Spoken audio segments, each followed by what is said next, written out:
할렐루야. 오늘 또 말씀을 통해 주시는 그 하나님의 은혜가 우리 마음밭에 심겨져서 우리의 삶에서 30배, 60배, 100배의 결실을 맺는 놀라운 역사가 있기를 주님의 이름으로 간절히 축복합니다. 얼마 전 일입니다. 우리 교회에서 후원하고 섬기고 있는 이 아르메니아에서 온 자라 신학생이 있습니다. 지난 8월에 자기 고향인 아르메니아를 방문하고 와서 저를 만나고 싶다. 그리고 저한테 하는 이야기가 목사님 선물 하나를 준비했어요. 그러더니 쇼핑백 하나를 건넵니다. 그래서 좋죠. 선물은 다 좋습니다. 그죠? 이게 뭘까 궁금하기도 하고 아르메니아에서 생각이 나서 뭘 사왔나 보다 궁금한 마음에 쇼핑백을 딱 열었는데 거기에 뭐가 들어있냐면 책 한 권, 우리말로 되어 있는 김기성 목사님의 책 고백의 언어들이라는 책이 있었습니다. 좋았을까요? 실망했을까요? 웃기기도 했고 기특하기도 했습니다. 웃긴 건 뭐냐면 아르메니아 사람이 우리말 책을 읽고 너무 좋아서 저한테 건넨다는데, 여러분들은 책 많이 읽으세요? 이번 달 추천도서 읽으셨어요? 아니, 우리도 잘 안 읽는 책을 아르메니아 사람이 한국말로 읽고 너무 좋아서 담임 목사인 저에게 책을 선물한다는 게 기특하더라고요. 그 마음이 너무 감사하고 좋은 거예요. 그래서 읽어야 될 책들도 많이 있었지만 그 책부터 열어가지고 한 장 한 장 읽어 내려가는데 진짜 좋은 책 맞더라고요. 이 고백의 언어들이라고 하는 책, 이 서두에 보면 인간을 영, 육, 혼이라고 하는 관점으로 이제 자세히 소개하는 장면이 등장하는데, 먼저 육적인 관점으로 봤을 때 어떤 사람의 경우는 육이라는 기관차가 영과 혼을 끌고 갑니다. 육체적 본능에 충실한 사람입니다. 육이 요구하는 바를 채우는 일에는 골몰하기 때문에 영과 혼의 요구에 귀를 기울이지 않습니다. 자기 감정, 자기 욕망에 이끌려 살다 보면 자기는 좋은데 자기의 혼, 자기의 영에 대한 관심이 전혀 없다. 혼에 이끌려 사는 사람은 어떤 사람인가? 그런가 하면 혼을 기관차로 삼아 살아가는 사람도 있습니다. 그들은 윤리적 주체로서 의식이 강해서 육체적 본능을 제어하고 영의 속삭임보다는 타자의 눈을 의식하며 살아갑니다. 그러니까 생각이 좀 있으니까 자기가 원하는 대로만 살지 않는데요. 울어야 될 때가 있고 웃어야 될 때가 있는데, 내가 울어야 될 때 웃고 싶다고 막 웃으면 이상한 사람 되잖아요. 혼이 살아있는 사람은 육체가 원하는 대로만 하지는 않는다. 그래서 괜찮아 보입니다. 근데 뭐가 문제냐면 영혼의 속삭임이 들리지 않고 타자의 눈을 의식하고 산다. 이 말은 눈치 보며 산다는 이야기를 하는 겁니다. 그러다 보니까 그 사람이 도덕적이기는 해요. 그런데 어느 때는 사람을 질식하게도 만든다. 왜냐하면 내가 열심히 도덕적으로 사니까 안 그런 사람 보면 막 화가 나니까 막 뭐라고도 하고, 어쩌면 우리의 모습일 수도 있습니다. 눈치 보며 사는 사람들, 그죠? 마지막 세 번째, 영에 이끌려 사는 사람은 어떤 사람인가? 영을 기관차로 삼는 이들은 본능에 따라 살기보다는 하나님께 길을 여쭈며 조심스럽게 삽니다. 나의 뜻이 아니라 하나님의 뜻을 이루는 것을 부담스럽게 생각하지 않고 기쁨으로 받아들이는 사람이야말로 영의 사람이라고 할 수 있습니다. 자, 이런 차원으로 봤을 때 우리는 과연 어떤 사람인가? 육의 사람, 혼의 사람, 영의 사람. 육의 사람은 자기 육체적 욕망, 감정에 이끌려 사는 삶이라고 이야기했잖아요. 혼의 삶은 타자의 눈치를 보며 살고 있는 사람. 영의 사람은 하나님의 인도하심, 그분의 길이 어디에 있는지를 궁금해하며 사는 사람. 여러분들은 어떤 사람인 것 같으세요? 여러분들이 판단을 조금 더 쉽게 해드리기 위해서 예를 들어보겠습니다. 예배로 예를 들면 육에 속한 사람들의 특징, 예배를 어떻게 생각하는가? 오고 싶으면 오고 안 오고 싶으면 안 옵니다. 특별한 경우가 아닌데도 불구하고 오늘은 좀 비도 오고 짜증나니까 영상으로 하자. 육의 사람의 특징은 예배를 드려도 내가 하고 싶은 대로 해요. 혼의 사람은 예배에 오고 싶지 않아도 혼의 사람은 예배에 옵니다. 왜 올까요? 혼날까 봐. 누가 혼내죠? 잔소리가 싫은 거예요. 가정의 평화를 위해서 와주는 겁니다. 이런 사람들의 특징은 내가 예배가 기쁜 게 아니라 누구 때문에 와서 이 자리에 앉아 있는 사람 있잖아요. 그죠? 영의 사람의 특징은 뭐냐면 예배를 드리는데 예배가 기다려지는 거예요. 언제부터 기다려지냐면 어제부터, 토요일부터 주일이 빨리 오기를 사모하고 기다리면서 주님이 주시는 그 말씀을 마음에 새기고 그 말씀의 다스림을 받고 살아가고 싶은 사람. 오늘도 찬양했지만 그 말씀 한마디에 목숨을 거는 인생. 지난주 설교 내용 안에 다 주님이 하셨습니다. 이 말씀이 새겨져서 계속해서 모든 상황 가운데 주님이 하셨습니다. 당신 덕분입니다. 이 말씀에 다스림을 받고 사는 사람들이 영의 사람이다. 자, 나는 과연 육에 속한 사람인가? 혼에 속한 사람인가? 영에 속한 사람인가? 오늘 예배에 나온 것만 봐도 다 알잖아요. 손들어 보라고 하지는 않을게요. 왜냐하면 민망할 수 있으니까. 잘 생각해 보면 우리 그리스도인들의 신앙적 최종 목표는 뭘까? 영의 사람, 혼의 사람, 육의 사람 있다고 치면 우리 그리스도인들은 어떤 사람이 되기를 원하죠? 영에 속한 사람. 누구나 다 그럴걸요. 그죠? 김규성 목사님 책에 보니까 영적으로 성숙한 사람과 육에 이끌려 사는 사람을 조금 더 자세히 이렇게 표현하는 것을 보게 되었습니다. 영적으로 성숙해진 사람은 누구냐? 자신의 부족함을 절감해요. 그런 사람들의 특징이 타인을 절대 교만한 태도로 보지 않는다. 위에서 내려다보지 않는다는 이야기를 하는 겁니다. 자기 우월감 가운데 살지 않고 오히려 겸손한 모습으로 더 배우려고 하고 당신 덕분이라고 이야기하는 사람을 영적으로 성숙한 사람이라고 이야기합니다. 그러면 육에 이끌려 사는 사람은 어떤 사람인가? 이런 사람은 생각이 좁아요. 일단 첫 번째, 자기가 아는 게 전부라고 생각하는 것. 내가 다 안다 이런 사람들 있잖아요. 내가 다 아는데 이런 말 하는 사람. 나하고 안 맞으면 저 사람 무조건 틀린 거예요. 그럼 그 사람하고 함께 있고 싶어 하지 않아서 배제시키고 그 사람을 혐오하고 심지어 폭력을 사용해서라도 그 사람을 제거하고 싶어 합니다. 그게 누구냐면 오늘 본문에 등장하는 헤롯이라고 하는 인물입니다. 그는 자기가 아는 세계가 전부라고 생각을 했어요. 자기하고 원하지 않고 자기하고 좀 틀리는 사람이 있다 그러면 인정사정 볼 것 없이 폭력을 사용해서라도 그 사람을 제거하고 싶어 했습니다.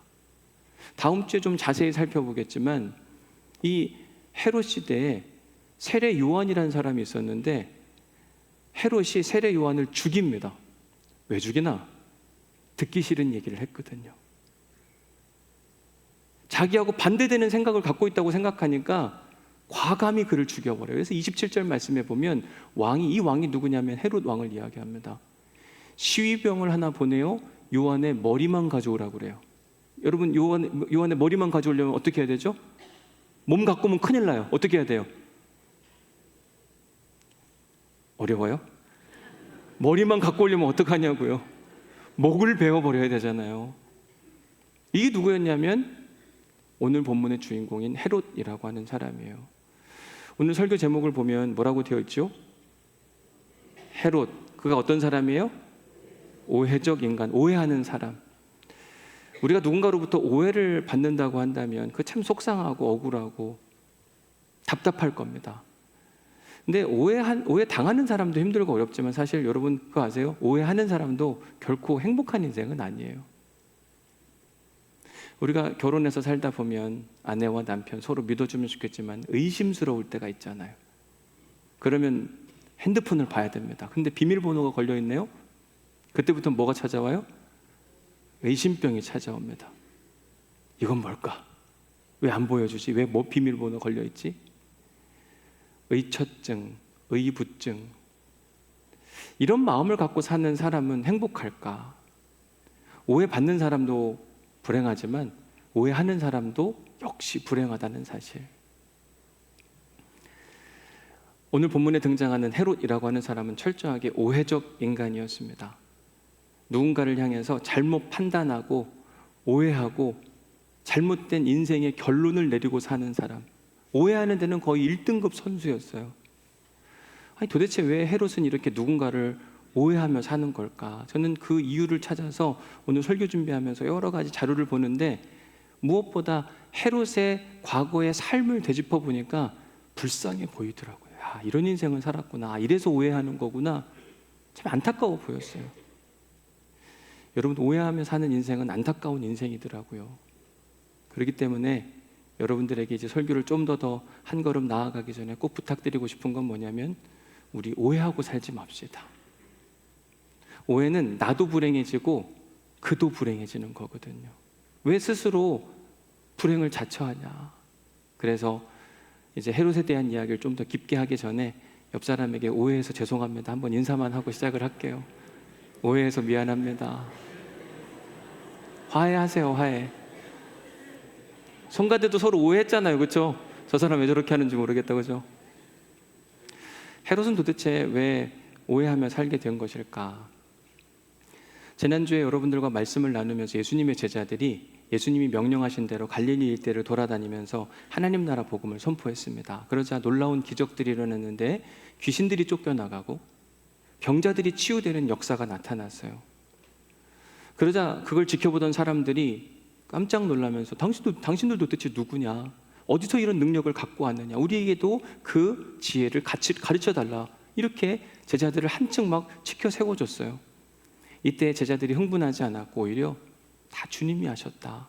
갈릴리 나사렛에서 태어나신 그 예수라는 분이 계신데 그분이 우리들에게 권능을 주셨고 우리가 선교지에서 해야 될 일들을 자세히 가르쳐 주셨는데 우리가 그대로 했을 뿐인데 놀라운 일들이 일어났다. 우리가 한 건 없고 다 주님이 하셨으니 궁금한 게 있으면 그분에게 묻고 고마운 일도 그분에게 고백하면 된다.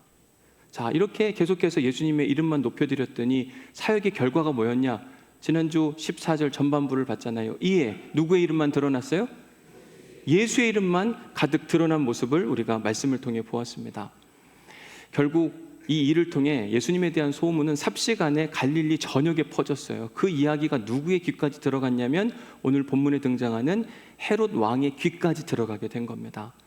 헤롯은 예수님에 대한 이야기를 듣고 나름대로 자기 스스로 판단하고 결정을 해서 나름대로 결론을 내렸는데 그 결론이 오늘 본문 14절이에요. 같이 한번 읽어볼까요? 시작. 이에 예수의 이름이 드러난지라 헤롯 왕이 듣고 이르되 이는 세례 요한이 죽은 자 가운데서 살아났도다. 그러므로 이런 능력이 그 속에서 일어났느니라 하고. 헤롯이 예수님에 대한 소문을 듣고 나름대로 분석했고 나름대로 결론을 내렸다. 이 나름대로라는 표현을 제가 일부러 2번씩이나 사용했는데 사실은 잘 알지도 못하면서 이게 중요한 이야기입니다. 헤롯이 무슨 이야기를 한 거냐면 지금 예수란 존재는 누구냐? 내가 이전에 세례 요한을 칼로 목을 베어 죽였는데 그가 다시 살아나서 예수라는 이름으로 우리 가운데 있다. 이렇게 이야기를 하는 거예요. 여러분, 이런 헤롯 왕의 결론 맞는 겁니까? 틀리는 얘기입니까? 틀리는 얘기예요. 우리는 알아요. 왜냐하면 세례 요한과 예수님은 동시대 사람이거든요. 전혀 다른 시대에 태어나서 누가 먼저 살고 다시 환생할 수가 없는 그런 구조입니다. 여러분, 세례 요한하고 예수님 누가 형이죠? 먼저 태어났죠? 세례 요한 몇 개월? 6개월 같이 살았다니까요. 근데 어쩌면 헤롯은 이 사실을 아는데도 불구하고 예수님이 싫어서 그랬는지 모르겠지만 잘못된 결론? 세례 요한이 죽었는데 그가 다시 돌아오고 싶어서 갈릴리 나사렛 예수의 몸을 입고 지금 환생해서 우리 가운데 있다. 이런 엉뚱한 결론을 가지고 살아가요. 예수님은 그 당시에 사람들에게 궁금증을 자아내는 존재였던지라 다른 사람들은 또 예수님에 대해서 이렇게 이야기했습니다. 오늘 본문 15절이에요. 그가 엘리야라고도 말하기도 하고 어떤 사람은 엘리야가 아니라 또 다른 선지자를 이야기하면서 옛날 그 선지자의 모습과 똑같다 이렇게 이야기를 합니다. 갑눈을 막 하는 거죠. 근데 헤롯의 결론은 똑같아요. 자, 16절 말씀 같이 읽어볼까요? 시작. 헤롯은 듣고 이르되 내가 목벤 요한 그가 살아났다 하더라. 헤롯이 왕이니까 예수님에 대한 이야기를 얼마나 많은 사람들이 해줬겠어요. 이렇다더라 저렇다더라 아마 이런 것 같다. 근데 그의 결론은 처음과 끝이 전혀 다르지 않습니다. 예수는 내가 이전에 목을 베어 죽인 세례 요한이 다시 살아나서 우리 안에 있다. 신기한 건 잘못된 결론인데도 불구하고 그것을 진짜처럼 믿고 살아가고 있다는 사실이에요. 왜 그랬을까? 생각해보면 그 이유는 바로 세례 요한이 육에 속한 사람이었기 때문에 육에 속한 사람의 특징이 뭐냐면 느낌으로 삽니다. 오늘 감 잡았어 이런 거 있잖아요. 오늘 느낌은 저 식당에 가야 될 것 같아. 그렇죠? 그건 느낌이지 그건 진리는 아니잖아요. 진실은 아닌데 마치 그것을 진리인 것처럼 믿고 살아가는데 좀 어리석은 거 아닐까 이런 생각이 들기도 해요. 오늘 본문에 헤롯이라고 하는 사람의 수식어가 등장하는데 뭐라고 되어 있냐면 왕이라고 표현합니다. 헤롯 왕. 근데 정확한 표현은 헤롯 왕이 아니라 분봉왕 헤롯이에요. 이 둘의 차이가 뭐냐? 헤롯의 아버지를 우리가 헤롯 대왕이라고 부르는데 이 헤롯 대왕은 이두메 출신입니다. 이 이두메는 에돔 지역을 일컫는 하나의 표현이었는데 이두메 사람이 유대 지역을 다스리게 돼요. 로마 제국이 딱 들어오면서 그 지역을 다스릴 통치자를 세우는데 유대인 지역에 통치자를 세우면 누굴 세워야 되냐면 사실은 유대인을 세우는 게 맞겠죠. 근데 비유대인이 유대 지역을 다스리는 특별한 임명을 헤롯 대왕이 받았습니다.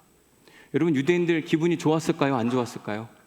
엄청 기분 나쁘죠. 우리가 일제 식민 지배를 당할 때 우리나라를 통치했던 일본에 총독이 와 있었잖아요. 얼마나 우리가 기분 나빠했어요.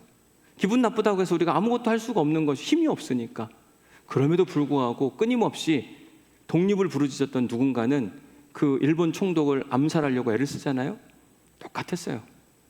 당시에 유대인들도 너무 화가 나는 겁니다. 우리가 소위 부정한 인간들 이방인이라고 이야기하는 어떻게 헤롯이 우리의 왕이 될 수 있느냐. 그러니 헤롯은 늘 불안할 수밖에 없었습니다.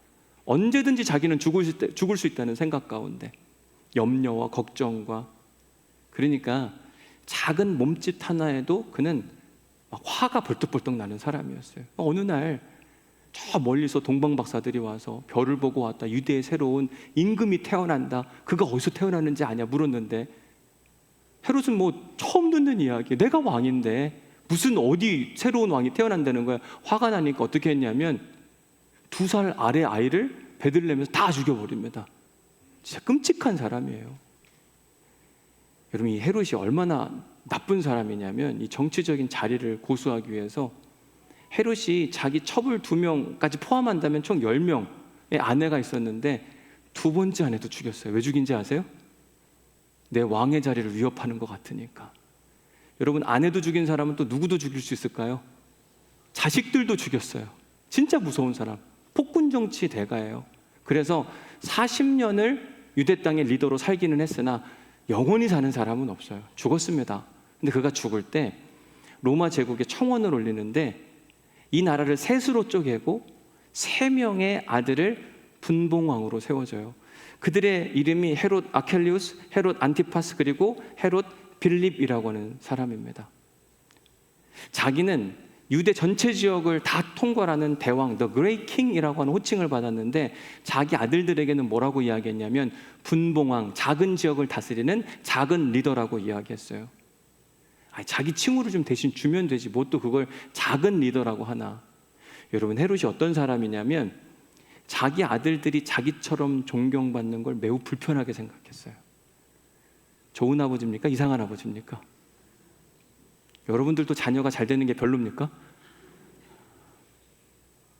진짜 이상한 아버지 아니에요? 이런 아버지 밑에서 자란 사람이 누구냐? 오늘 본문의 배경이 되는 이 3개의 왕국 중에 오늘 본문이 배경이 되는 곳은 어디냐면 헤롯 안티파스. 이 헤롯 안티파스를 본래는 분봉왕이라고 불러야 하는데 오늘 본문을 여러분 자세히 보면 계속해서 헤롯 왕이 계속 자기 자신을 왕이라고 이야기해요. 분봉왕이 왕으로 자기 스스로를 표현한다. 왜 그랬는가? 그에겐 야망이 있었거든요. 자기는 작은 리더, 분봉왕이 아니라 유대 전체를 다스리는 유대인의 왕이 되고 싶었어요. 그러니까 스스로가 자기 동네에 사는 사람들한테 뭐라고 이야기했냐면 너희들 나한테 분봉왕이라고 하면 알아서 해. 나한테 왕이라고 해야 돼. 왕이 아닌데 왕이 되고 싶은 사람. 어떤 사람이냐면 육에 이끌려 사는 사람이에요. 육에 이끌려 사는 사람은 자기의 욕망, 자기의 감정에 이끌리는 대로 막 살아가는 사람이라고 말씀을 드렸잖아요.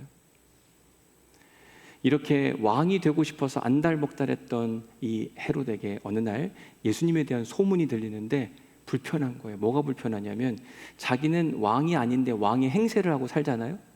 예수님은 어떤 존재냐면 사람들이 예수님을 왕으로 만들어주고 싶은데 예수님이 거부해요. 요한복음 6장 15절 이야기입니다. 같이 한번 읽어볼까요? 시작. 그러므로 예수께서 그들이 와서 자기를 억지로 붙들어 임금으로 삼으려는 줄 아시고 다시 혼자 산으로 떠나가시니라. 네, 예수께서 그들이 억지로 와서 임금으로 삼으려고 하는 걸 알고 그럼 얼마나 좋아요. 모른 척하고 그래 내가 그럼 임금할게 이러면 되잖아요. 근데 그렇게 하지 아니하고 오히려 그들을 흩어보내고 자기는 산으로 올라갔다고 이야기합니다. 여러분 비교되지 않아요?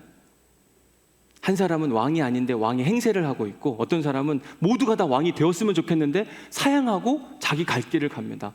여러분들 같으면 누구를 더 좋아하겠습니까? 헤롯입니까? 예수님입니까? 예수님. 이런 예수님에 대한 이야기를 들었을 때 헤롯 안티파스, 그는 예수님을 좋아했을까요? 죽여버리고 싶었을까요?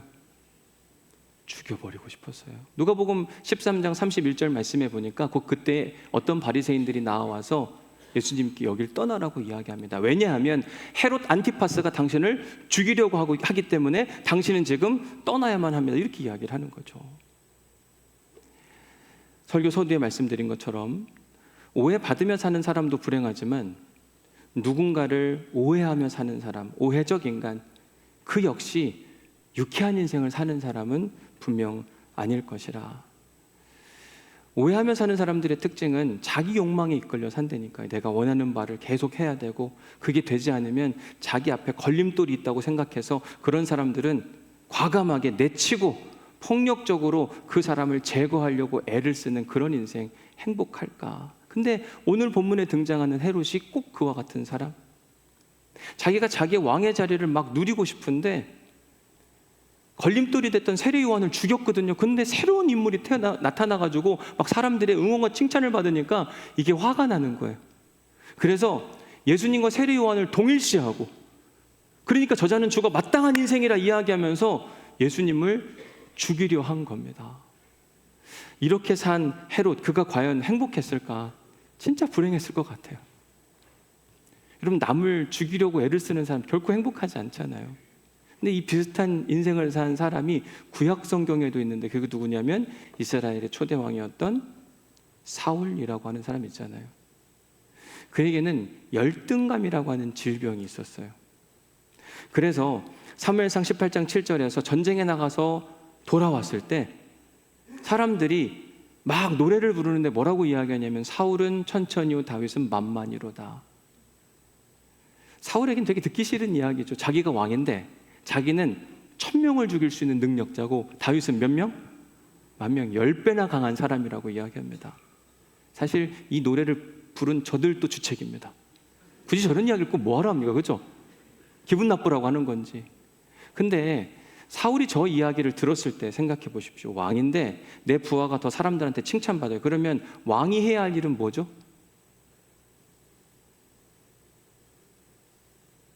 내가 왕인데 부하가 더 실력이 출중해 사람들이 그를 막 따르고 싶어하고 그를 칭찬해요. 그럼 어떻게 해야 돼요? 내 실력을 키우면 되죠. 다윗이 나가서 10,000명을 죽여서 나는 그럼 몇 명을 죽이면 돼요? 11,000명만 죽이면 돼요. 그럼 되지 않을까요? 근데 사울이라는 사람은 어떤 사람이었냐면 골리앗이 앞에 있을 때 1대1로 누가 싸워서 나를 이기는 자는 우리가 다 굴복하겠다 서로가 이제 약속을 하고 막 전쟁에 시비를 거는데 사울 어떻게 했어요? 현상금만 걸 줄 알았지 나가 싸울 생각이 없었어요. 다윗은 죽음을 각오하고 나갑니다. 죽음을 각오하면 만만이 되고 뒤로 빠지는 사람은 천천히 될 수밖에 없거든요. 다시 바꿔 말해서 자기가 이런 소리를 들었을 때 답답하고 억울하면 다윗처럼 죽음을 각오하고 앞장서서 싸우면 되거든요. 근데 사울은 어떻게 했는가? 사무엘상 18장 29절 말씀해 보니까 다윗을 두려워했습니다. 계속 두려운 마음이 막 쌓여요. 자기 실력 키울 생각은 하지 않고 그냥 다윗이 미운 거예요. 평생 다윗을 대적하며 살아갑니다. 그럼 다윗을 죽이려고 해요. 신하들한테 시킵니다. 아들한테 시켜요. 야, 다윗을 죽여버려라. 근데 그 일이 온전치 않자 자기가 창을 들어 다윗을 죽이려고 하기도 합니다. 이스라엘의 초대 왕이었던 사울, 그리고 오늘 본문의 헤롯 왕, 이 둘의 공통점이 있다고 한다면 둘 다 오해적 인간, 누군가를 오해하며 사는 사람들이었어요. 다윗은 한 번도 사울을 죽이고 자기가 왕 위에 오르고 싶은 마음이 없었습니다. 엔게디 사건을 기억해 보면 엔게디에서 분명히 다윗이 사울을 죽일 기회가 있었거든요.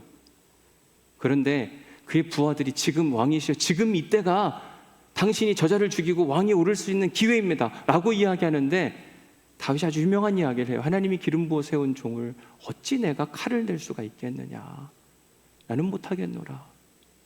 다윗은 사울을 죽이고 왕위에 오를 생각이 없었다니까요. 이건 사울 왕의 오해였습니다. 오늘 본문에서도 예수님은 헤롯, 갈릴리 지역의 분봉왕이 되고 싶은 마음이 1도 없었어요. 왜냐하면 예수님은 누구시죠? 만왕의 왕이신데 그 작은 걸 왜 취하냐고요.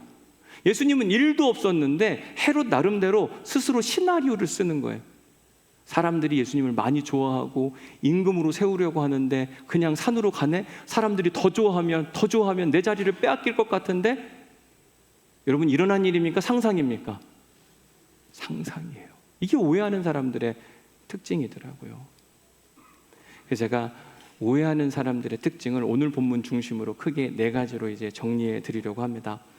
첫 번째는 과한 욕심을 가진 사람들이 오해를 많이 하더라고요. 여러분들은 욕심 있으세요? 없으세요? 옆에 있는 분 한번 얼굴 보시고 욕심 있게 생겼나 없게 생겼나? 아, 욕심 더럽게 많게 생겼다, 그런 분도 있으시잖아요, 그렇죠? 여러분, 욕심 없는 사람은 한 사람도 없어요. 다 우리 안에 욕심이 있습니다. 이게 우리의 본성이에요. 그래서 욕심 없다는 사람은 다 거짓말이에요, 거짓말. 얼마 전에 저희 친구들끼리 한번 모여서, 목사님들인데 서울에서 목회하는데 자기는 욕심 없대요. 지금 한 200~300명 모여서 목회하는데 이게 진짜 좋다고 그러더라고요. 그래서 그런 줄 알았는데 같이 얘기하다 보니까 자기는 이것도 더 하고 싶고 이것도 더 하고 싶고, 그래서 제가 너 욕심 없는 거 다 거짓말이고 욕심 엄청 많네 그랬거든요. 막 더 커지고 싶은 욕심이 얼마나 많은데. 여러분, 욕심은 다 있어요. 근데 뭐가 문제냐면 과한 욕심. 과한 욕심이 뭐냐면 내 그릇은 요만큼이에요. 그런데 이만한 걸 원하는 겁니다. 그래서 오해를 잘하는 사람의 두 번째 특징은 뭐냐면 역량 부족이에요. 내 그릇은 요만큼인데 이만 것을 원하니 이거 어떻게 감당이 안 되잖아요. 이런 사람들이 그런 자리에 어떻게 하다가 올라갔어요. 그때 찾아오는 감정이 있습니다. 뭐냐면 두려움이라는 게 찾아와요. 왜? 이 자리를 지켜야 되는데 역량은 안 되고 누가 내 자리를 채워갈까 봐 걱정하는 겁니다. 그럼 그때부터 하는 일이 뭐냐면 쓸데없는 상상을 하기 시작해요. 이제 오해의 결과를 낳게 되는 겁니다. 자, 여러분 안에는 욕심 있나요, 없나요? 있어요, 없어요? 옆 사람이 얘기해 주길 기다리는 거예요? 욕심 있어요, 없어요? 오늘 점심 때 뭐 뜨는 거 보면 알아요. 남기면서 그걸 웬만큼 많이 가져가냐고요. 제발 음식 좀 남기지 마세요. 음식 좀 다 드세요. 다 먹을 만큼은 가져가고 나중에 또 가져가고 그러시면 되잖아요.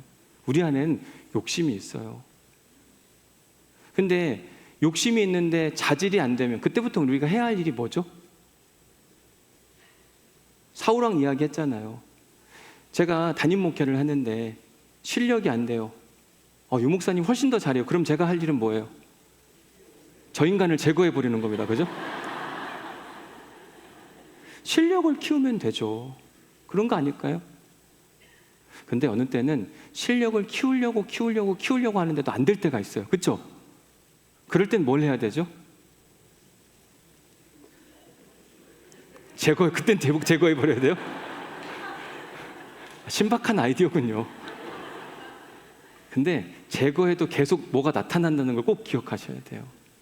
그때 우리가 해야 되는 건 우리 스스로의 부족함을 인정하고 그 자리를 누군가에게 내어줘야만 합니다. 그러면 속이 편해요. 근데 그걸 못하는 사람들이 두려워하는 사람들은 있잖아요. 다른 사람의 몸짓 하나에 굉장히 예민하게 반응합니다.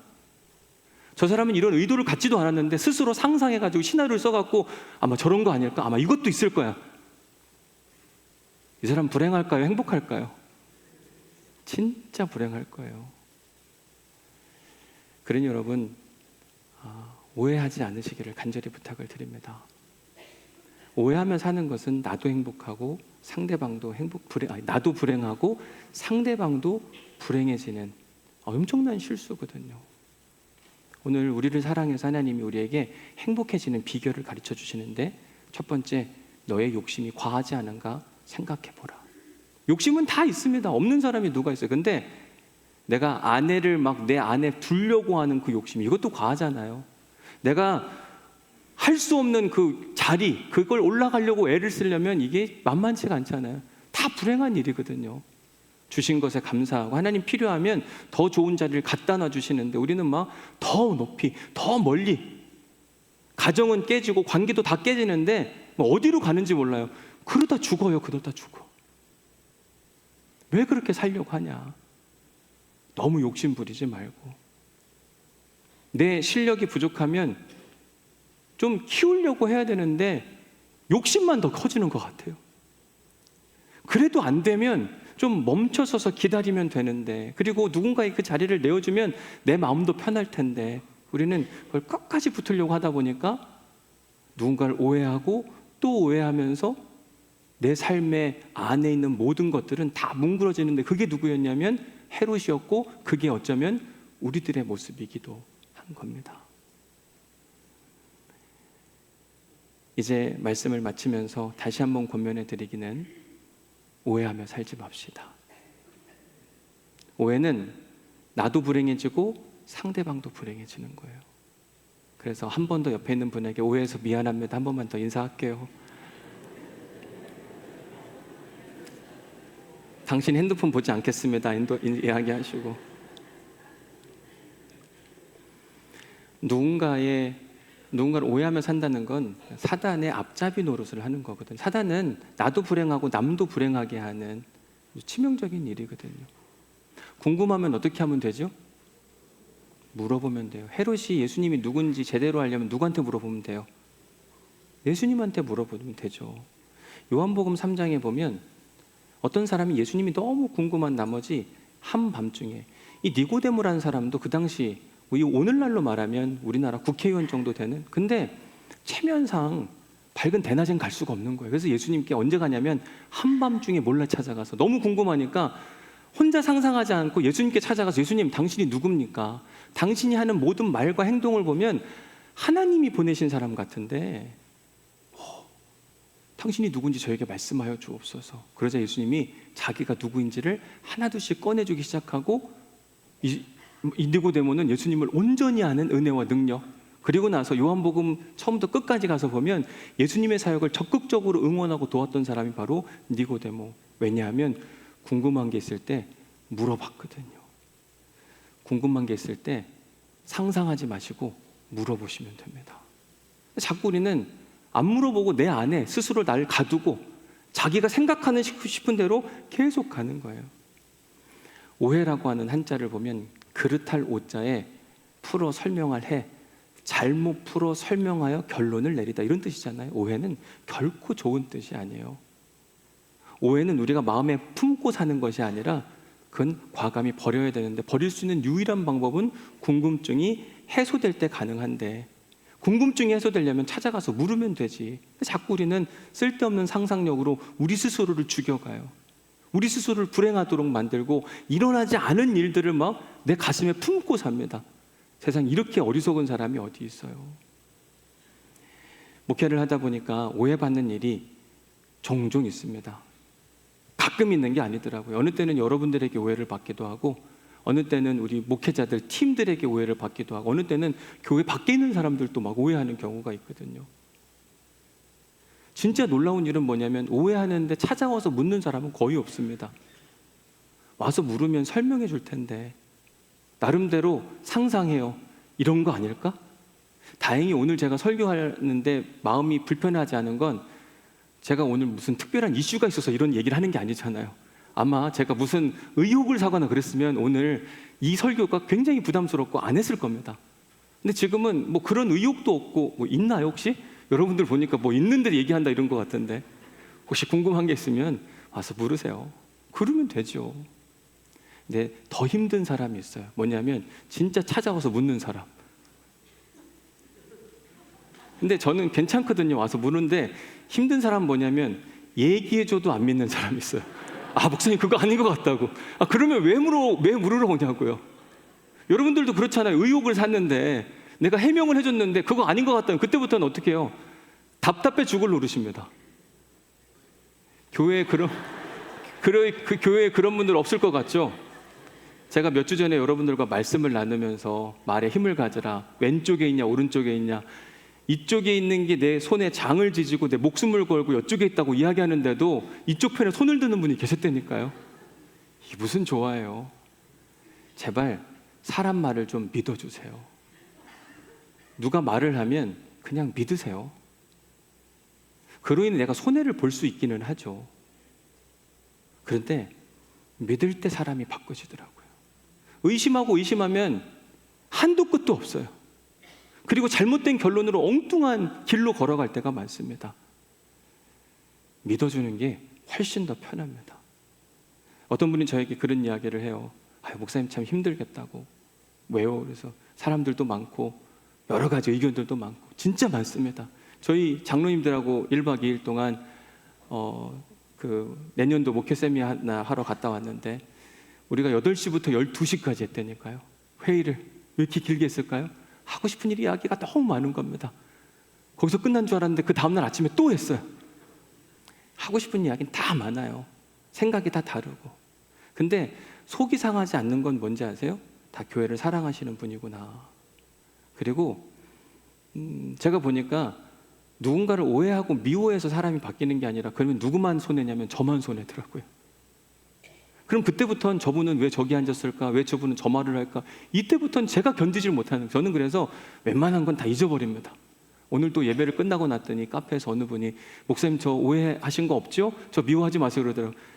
다 아무것도 생각이 안 나거든요. 웬만하면 안 좋은 건 다 얼른 잊어버리려고 하고 좋은 걸 기억하려고 해야 누가 사냐면 제가 살아요. 그러니까 여러분들이 행복하려면 누군가를 오해하지 않는 게 여러분들이 행복해지는 비결이더라고요. 오해하지 마세요.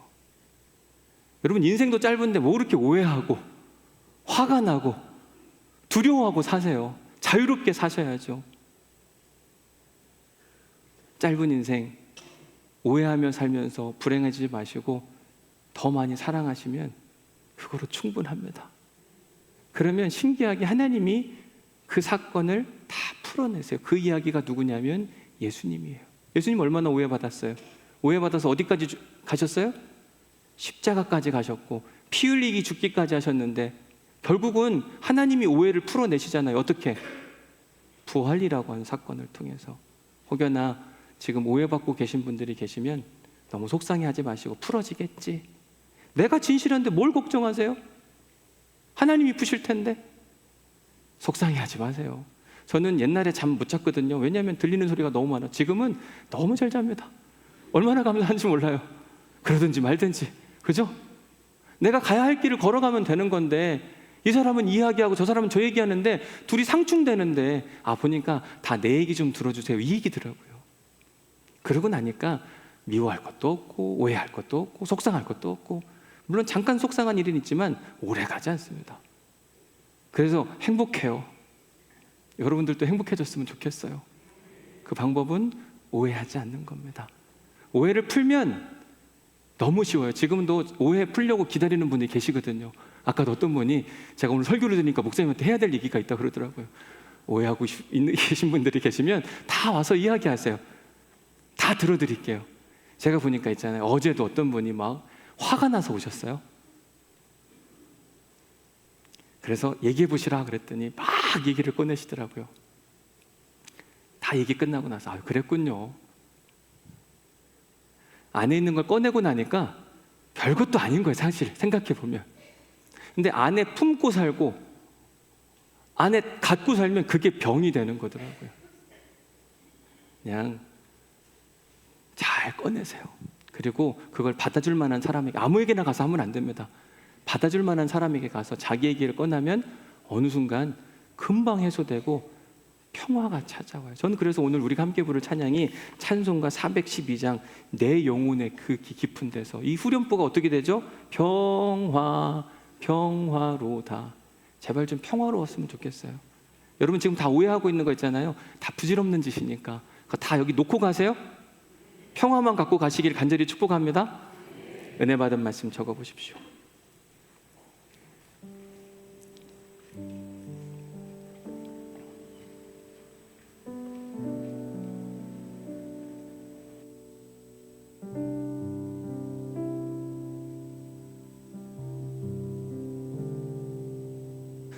묵상 질문 1번의 답을 가르쳐 드리겠습니다. 오해하지 말자. 이게 1번의 답이에요. 아셨죠? 오늘 말씀을 듣고 딴 얘기가 생각이 나면 안 되고 오해를 하면 안 되겠다. 이 결론을 가지고 가면 됩니다. 두 번째, 최근에 당신이 오해를 받아보셨거나 또 오해하신 사건을 한번 적어보십시오. 여러분 꼭 적어보시고 셀에 가서 나누세요.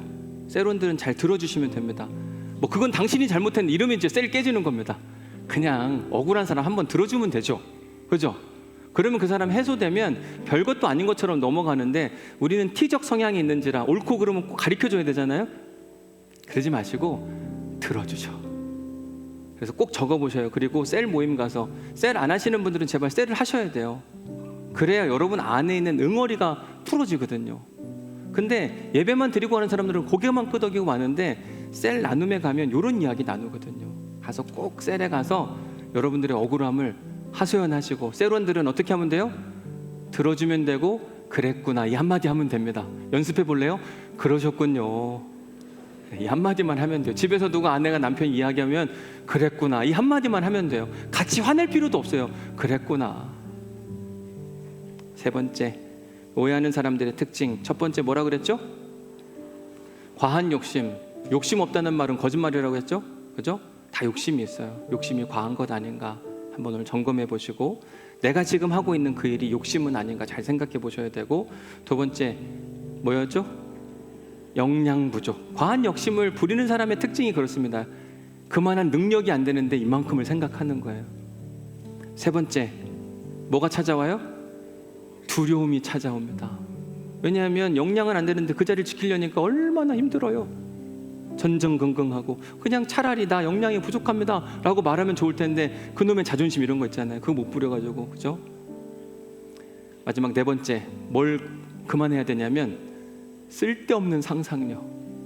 의사 선생님들이 자주 하는 이야기 중에 하나가 제발 인터넷 좀 안 보고 오면 좋다고 이야기하잖아요. 그죠? 아프면 받아들이고 해결할 생각을 해야 되는데 자꾸 일어나지도 않은 일을 막 상상해서 병을 키우는 분들 있잖아요. 왜 이렇게 불행하게 사시냐고요. 지금 상상하고 있는 모든 일들을 멈추시기를 바랍니다. 그게 더더욱 부정적인 일이면, 불편한 이야기라면 멈춰야만 행복해집니다. 하나님 오늘 우리에게 행복해지는 방법을 가르쳐줬으니까 이 찬양을 부르면서 우리의 염려와 근심과 걱정은 다 두고 가시고, 오해받는 것도 두고 가시고 오해하는 것도 다 두고 가시고 오직 평화만 가지고 가시기를 간절히 축복합니다. 찬양합시다. 내 영혼의 그 깊은 데서 맑은 가락이 흘러나네. 내 영혼의 극히 깊은 데서 맑은 가락이 흘러나네. 하늘 곡조가 언제나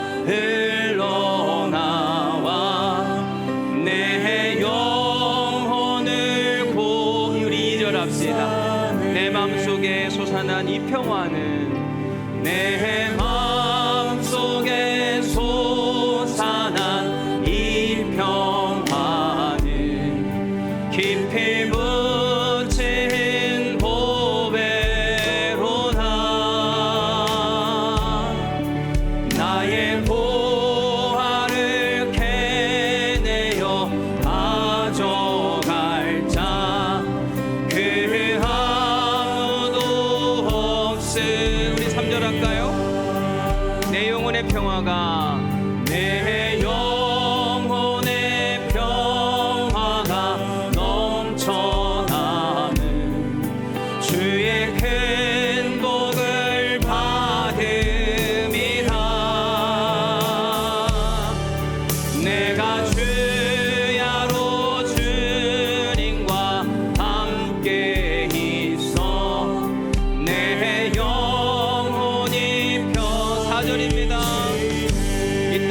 험한 길 가는 동안 참된 평화가 어디에 있나? 아멘. 가는 동안 참된 평화가 어디 있나? 우리 모두 다 예수를 친구 삼아 참 평화를 누리겠네. 평화, 평화, 평화로다.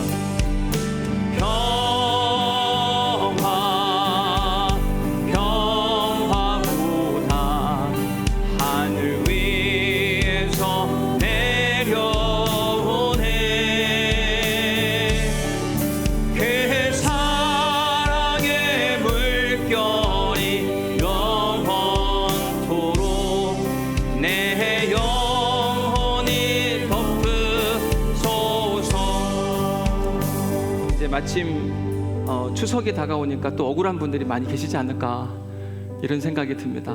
추석이 다가온다고 여러분 억울해하지 마시고 행복한 추석 되실 수 있기를 간절히 축복합니다. 아셨죠? 억울하면 손에 얹으시고 평화 허락하옵소서, 평화 허락하옵소서. 요즘 억울한 분들 진짜 많다 그러잖아요. 회사에서도 억울하고, 가정에서도 억울하고, 사람 관계에서도 억울하고.